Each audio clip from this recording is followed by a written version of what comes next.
महिला आयोगाबरोबर तडजोड केलेल्या सामाजिक कार्यकर्त्या आहेत. या महिला कोणाला वाचवतात, कशासाठी वाचवतात, कोटीच्या रुपयात त्याची तडजोड झालेली आहे.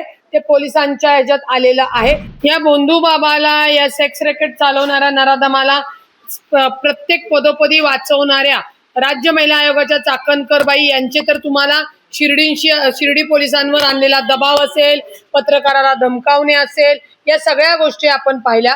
परंतु याच गुन्ह्यामधील जे दोन व्यक्ती आहेत त्या पुण्यामध्ये एका सामाजिक कार्यकर्त्याकडे आल्या होत्या. ते व्हिडिओ त्यांना दाखवले आणि महिलांवर अन्याय होणाऱ्या अत्याचाराविरुद्ध तुम्ही आवाज उठवा असं काहीतरी त्यांचं त्या दोन जणांचं म्हणणं होतं. परंतु त्या सामाजिक कार्यकर्त्यांनी गुरुमाऊली म्हणणाऱ्या व्यक्तीबरोबर बसून त्याची तडजोड करण्यात आली आणि ती तडजोड झाल्यानंतर हा विषय पुन्हा एकदा लांबणीवर पडला आणि आता आपल्या समोर 4 दिवसापासून हा नराधम आहे.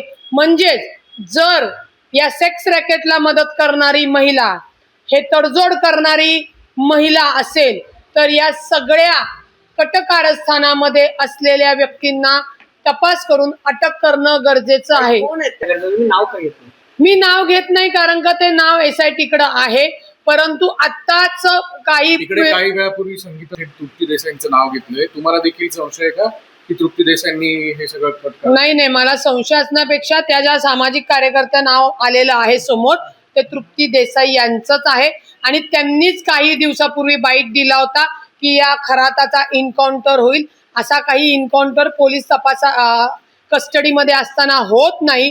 तर या ज्या काही राज्य महिला आयोगाबरोबर तडजोड केलेल्या सामाजिक कार्यकर्त्या आहेत, या महिला कोणाला वाचवतात, कशासाठी वाचवतात, यांचा त्याच्याशी काय संबंध आहे, यांचा कुठे हितसंबंध आहे, यांचा त्याच्यामध्ये कोणता सहभाग आहे, हे बघणं फार महत्वाचं आहे.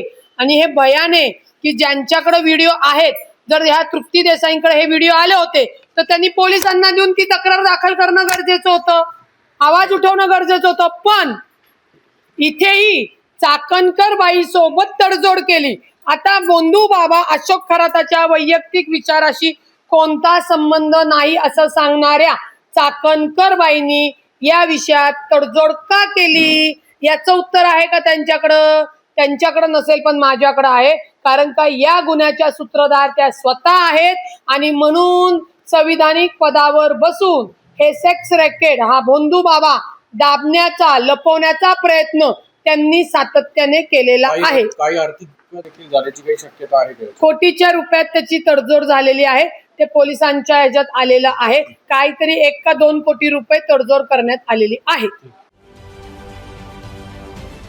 महाराष्ट्रातील सर्व बातम्यांचे विश्वासार्ह व्यासपीठ, सकाळच्या सर्व सोशल मीडिया प्लॅटफॉर्मला लाईक, फॉलो आणि सबस्क्राईब करा. तसंच सर्व नोटिफिकेशनसाठी बेल आयकॉन प्रेस करायला विसरू नका.